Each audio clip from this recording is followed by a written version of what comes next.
Guys, welcome to my channel. तो आज की इस वीडियो में मैं आपके साथ शेयर करने वाली हूँ न्यू बॉर्न एसेंशियल्स। तो अगर आपने अभी अभी बेबी डिलीवर किया है, अगर आप नए नए पेरेंट्स बने हो और आप बहुत कंफ्यूज होते हो कि आपको कौन कौन सी चीज़ें खरीदनी चाहिए, तो ये वीडियो स्पेशली आपके लिए है। बहुत सारी ऐसी चीज़ें होती है जो स्टार्टिंग डेज में आप ले तो लेते हैं, लेकिन उसकी ज़रूरत स्टार्टिंग डेज में नहीं होती है, उसकी ज़रूरत आपको बाद में पड़ती है।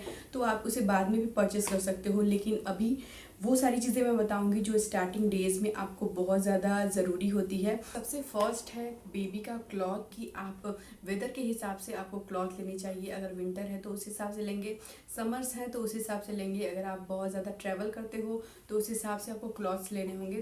तो फर्स्ट एसेंशियल चीज़ है बेबी की क्लॉथ्स।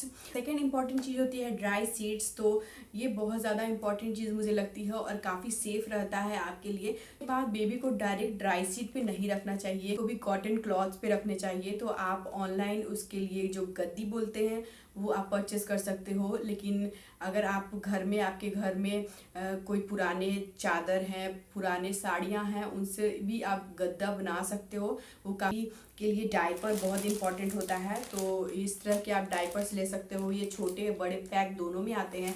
तो घर में आप रहते हो तो नैपीज तो आप यूज़ करते ही हैं, लेकिन आपको कभी भी बाहर जाना होता है तो आप इस तरह के डायपर्स यूज़ कर सकते हो। काफ़ी सेफ रहता है, बेबी भी कंफर्टेबल फील करता है। उसके बाद है बेबी के लिए कुछ मिटन्स या फिर नेल कटर्स की ज़रूरत पड़ती है, लेकिन मिटन्स की मुझे उतनी ज़्यादा ज़रूरत नहीं पड़ी, क्योंकि मिटन्स की ज़रूरत इसलिए पड़ती है क्योंकि बेबी के नाखून जो होते हैं बहुत तेज़ी से ग्रो करते हैं। मैंने ग्रूमिंग सेट ले लिया है, तो मैं बेबी के हर 2-3 दिन पर नेल को कट कर देती हूँ। स्टार्टिंग डेज में अगर आपको लगता है कि आप बेबी के नेल्स नहीं काट सकते हो, बेबी के हाथ बहुत सॉफ्ट होते हैं, नेल्स काटने में दिक्कत होती है, तो उसके लिए आप 1 पेयर से 2 पेयर ले लो। उससे ज़्यादा मिटन्स की आपको ज़रूरत नहीं पड़ने वाली है। डायपर में रखते हो तो आपको उसके लिए रैश क्रीम की ज़रूरत पड़ती है। तो कभी भी तुमको ऐसा लगता है कि रैश क्रीम लगाना हो तो उसको डायपर पहनाने से पहले काफ़ी अच्छी क्वांटिटी में आप कोकोनट ऑयल लगा सकते हो। कोकोनट ऑयल लगाने से आपकी जो बॉडी और डायपर के बीच में एक लेयर बन जाता है, जिससे कि बेबी काफ़ी कंफर्टेबली रह पाता है और आपको रैश क्रीम की ज़्यादा ज़रूरत नहीं पड़ती है।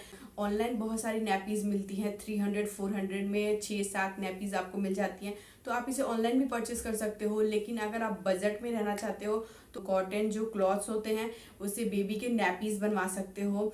कम से कम 20 नैपीज़ आपको स्टार्टिंग डेज में बनाना चाहिए, क्योंकि बहुत ज़्यादा ज़रूरत पड़ती है। और नैपीज़ जो होते हैं वो रेगुलर जो पैंट्स होते हैं उससे जल्दी ये सूख जाते हैं। बाद इंपॉर्टेंट चीज़ है बेबी वाइप्स। बेबी को कभी आप बात नहीं देते हो तो इससे अच्छे से बेबी की बॉडी क्लीन करके बेबी को कपड़े पहना सकते हो। बेबी के मसाज के लिए आपको कौन से ऑयल की ज़रूरत पड़ती है, तो आप ऑलिव ऑयल यूज़ कर सकते हो, कोकोनट यूज़ कर सकते हो। आपके डॉक्टर जो सजेस्ट करे बेबी के लिए वो यूज़ करने के लिए। बेबी के ऑयलिंग के लिए मैं ये कोकोनट ऑयल यूज़ करती हूँ, साथ में मैं उसके हेड में भी ऑयल लगाती हूँ ताकि काफ़ी अच्छे से उसकी हेयर ग्रोथ हो। बेबी के लिए जो हम क्लॉथ यूज़ करते हैं उसके लिए हमें कौन से डिटर्जेंट का यूज़ करना चाहिए। मुझे डॉक्टर ने सजेस्ट किया था कि आप डिटॉल नहीं यूज़ कीजिएगा। जो आप अपने कपड़े के लिए जो सर्फ और साबुन का यूज़ करते हैं वही सर्फ और साबुन आपको यूज़ करने के लिए। मुझे लगता है कि अभी के टाइम में डॉक्टर जो बोलते हैं उसी पे आपको ध्यान देना चाहिए। इसके बाद जरूरत पड़ती है बेबी पिलो की। आप ऑनलाइन परचेस कर सकते हो, मैंने ऑनलाइन बेबी पिलो खरीदा है।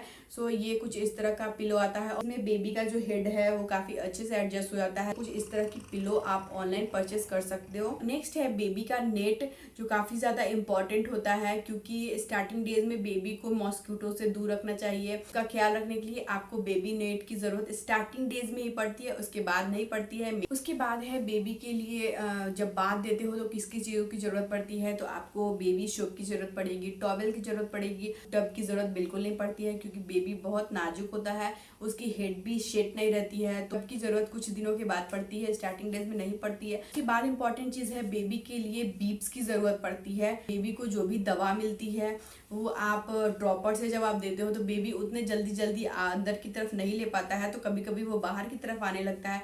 तो अगर वो ड्रेस पे गिरता है तो ड्रेस गंदी हो जाती है। बेबी को 2 इयर्स तक आप इसे यूज कर सकते हो।